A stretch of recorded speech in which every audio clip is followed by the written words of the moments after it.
تمام تعریفیں اللہ کے لیے ہیں جو زمین اور آسمانوں کا رب ہے۔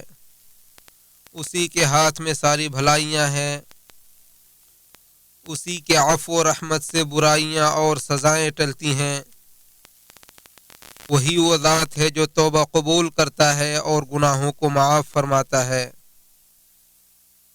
میں اپنے رب کی حمد بجا لاتا ہوں اور اس کی نعمتوں پر اس کا شکر بجا لاتا ہوں جنہیں کوئی بھی مخلوق شمار نہیں کر سکتی۔ میں گواہی دیتا ہوں کہ اللہ کے سوا کوئی سچا معبود نہیں، وہ اکیلا ہے، اس کا کوئی شریک نہیں۔ اس کے اچھے اچھے نام اور صفات ہیں، اور میں گواہی دیتا ہوں کہ ہمارے نبی اور سردار محمد صلی اللہ علیہ وسلم اس کے بندے اور رسول ہیں جو ہدایت اور دلائل و معجزات سے بھرپور دین حق کے ساتھ بھیجے گئے۔ اے اللہ، تو اپنے بندے اور رسول محمد صلی اللہ علیہ وسلم اور ان کے آل و اصحاب پر درود و سلام اور برکتیں نازل فرما، جنہوں نے دین کی نصرت و تائید کی یہاں تک کہ قیامت تک کے لیے اسلام کا سورج طلوع ہو گیا اور تاریکیاں چھٹ گئیں۔ اما بعد،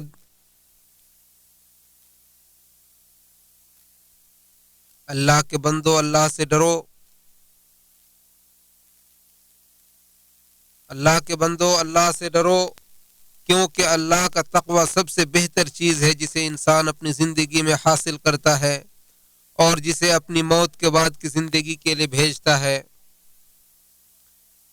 اللہ کے تقوی سے انسان کا ظاہر و باطن درست ہوتا ہے اور دنیا و آخرت کی اصلاح ہوتی ہے۔ ارشاد باری تعالی ہے، اور اللہ تعالی پرہیزگاروں کا دوست اور کارساز ہے۔ دوسری جگہ اللہ تعالیٰ فرماتا ہے، اور اگر بستیوں والے ایمان لے آتے اور تقوی کی راہ اختیار کرتے تو ہم آسمان اور زمین کی برکتیں ان پر کھول دیتے۔ اللہ تعالیٰ فرماتا ہے، اور آخرت کی کامیابی اللہ سے ڈرنے والوں کے لیے ہے۔ ارشاد باری تعالیٰ ہے، بے شک متقیوں کے لیے ان کے رب کے پاس نعمتوں والی جنت ہے۔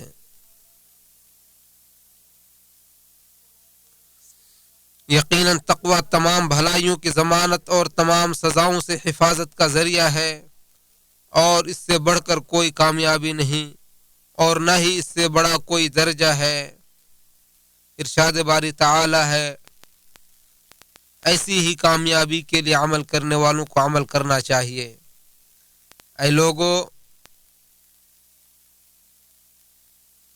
میں تمہیں اللہ تعالیٰ کی ان نعمتوں کی یاد دہانی کراتا ہوں جو اس نے تم پر کیے ہیں، کیونکہ نعمتوں کو یاد کرنے سے ایمان میں اضافہ ہوتا ہے، شیطان کو غصہ آتا ہے، شکر کا جذبہ پیدا ہوتا ہے، اور شکر ہمیں کفر سے بچاتا ہے۔ ارشاد باری تعالی ہے، بس تم اللہ کی نعمتوں کو یاد کرو تاکہ کامیاب ہو جاؤ۔ ارشاد باری تعالی ہے، اور اپنے اوپر اللہ کی نعمت کو یاد کرو اور قرآن و سنت کو یاد کرو جو اس نے تم پر اتارا ہے، جس کے ذریعے وہ تمہیں نصیحت کرتا ہے، اور اللہ سے ڈرو اور جان رکھو کہ اللہ ہر چیز کا علم رکھتا ہے۔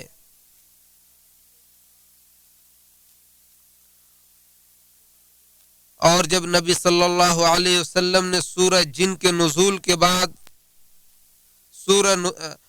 جب نبی صلی اللہ علیہ وسلم نے سورہ رحمان کے نزول کے بعد اس کی تلاوت فرمائی تو آپ صلی اللہ علیہ وسلم نے فرمایا کہ جنوں نے تم سے زیادہ بہتر جواب دیا۔ جب میں اس آیت کی تلاوت کرتا کہ پس اے انسانوں اور جنوں، تم اپنے رب کی کن کن نعمتوں کو جھٹلاؤ گے، تو کہتے کہ ہمارے رب، ہم تیری نعمتوں میں سے کسی کو بھی نہیں جھٹلاتے ہیں، اور تیرے ہی لیے تمام تعریفیں ہیں۔ اسے ترمذی نے جابر رضی اللہ عنہ سے روایت کیا ہے۔ یقیناً سب سے عظیم نعمت ایمان، تقوی اور یقین ہے، پھر اس کے بعد قرآن اور امن و عافیت کی نعمت ہے۔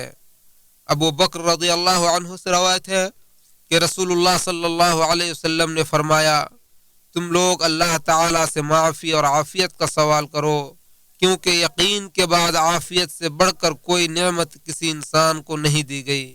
اسے ترمذی نے روایت کیا ہے۔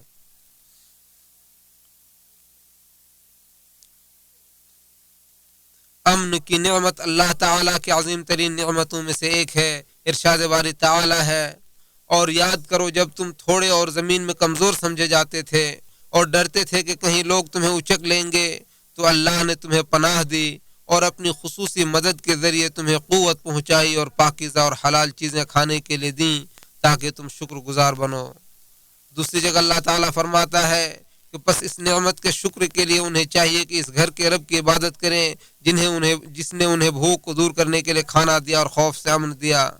دوسری جگہ اللہ تعالیٰ فرماتا ہے کیا وہ دیکھتے نہیں کہ ہم نے انہیں ایک پرامن حرم بنایا ہے جبکہ لوگ ان کے ارد گرد اسے اچک لیے جاتے ہیں. کیا وہ لوگ معبودان باطل پر ایمان رکھتے ہیں اور اللہ کی نعمتوں کی ناشکری کرتے ہیں. نبی صلی اللہ علیہ وسلم کا فرمان ہے جو شخص صحت و تندرستی کے ساتھ صبح کرے اپنے گھر میں مامون ہو اور اس کے پاس اس دن کی روزی ہو تو گویا پوری دنیا کی دولت اس کے پاس آ گئی ہے.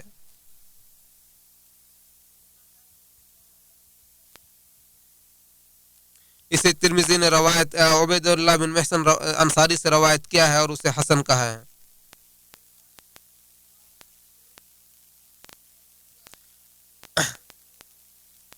امن و امان بہت بڑی نعمت ہے جس کی اہمیت سے اکثر لوگ غافل رہتے ہیں اور اس پر شکر گزاری نہیں کرتے، نہ اس کے فوائد کے بارے میں سوچتے ہیں اور نہ ہی اکثر لوگ نیک عمل کر کے اور محرمات سے اجتناب کر کے اس نعمت کے اسباب کی حفاظت کی کوشش کرتے ہیں.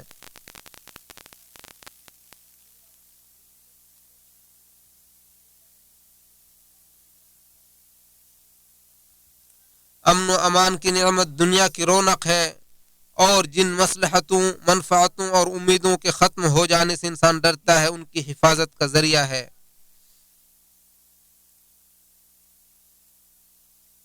امن و امان اسلام کا ہم رکاب اور ساتھی ہے اور دین کا تابع اور گہرا دوست ہے اور ہر جگہ اور ہر زمانے میں دونوں ساتھ ساتھ رہے ہیں.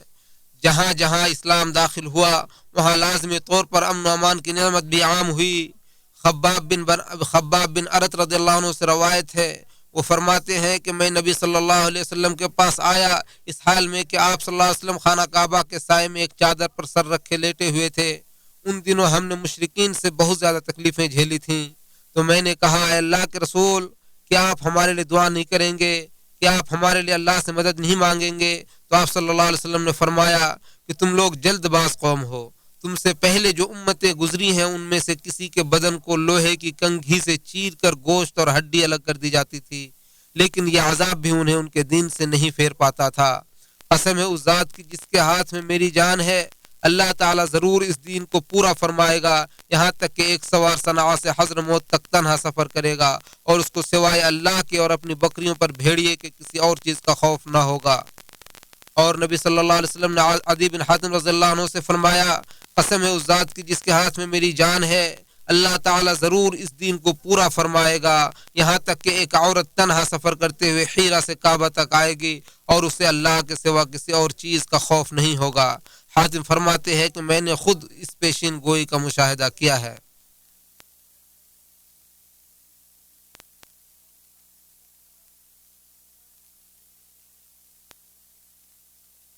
امن و امان زمین پر نافذ ہوا اور اس نے اپنی گھنی چھاؤں سے دنیا کو ڈھانپ لیا اور لوگوں کے دلوں میں اسلام کے داخل ہونے اور انسانی زندگی میں اسے نافذ کرنے سے ہر طرح کا خوف و ہراس ختم ہو گیا. جس امن و امان کو اللہ تعالیٰ پسند کرتا ہے اور جسے اس نے ہمارے لیے مشروع کیا ہے وہ دین کا امن ہے تاکہ کسی مسلمان کو دین کے بارے میں فتنوں اور آزمائشوں کا شکار نہ ہونا پڑے. وہ خون کا امن ہے تاکہ کسی پر زیادتی نہ ہو اور نہ ہی کسی کا ناحق خون بہے. عقل کا امن ہے تاکہ منشیات و نشاور چیزوں اور متعدد بیماریوں کے اسباب سے محفوظ رہے. عزت و آبرو کا امن ہے تاکہ اسے پامال نہ کیا جا سکے اور شرپسند لوگ کسی کی عزت و آبرو سے کھلواڑ نہ کر سکیں. اور مال و جائیداد کا امن ہے تاکہ کسی پر زیادتی نہ ہو اور کوئی کسی کے مال پر قبضہ نہ جما لے. اور امن و امان نام ہے بھلائی کا حکم دینے اور برائی سے روکنے کا جو کہ دین کا نگہبان ہے اور کچھ علماء نے اسے دین کے ارکان میں سے ایک اہم ترین رکن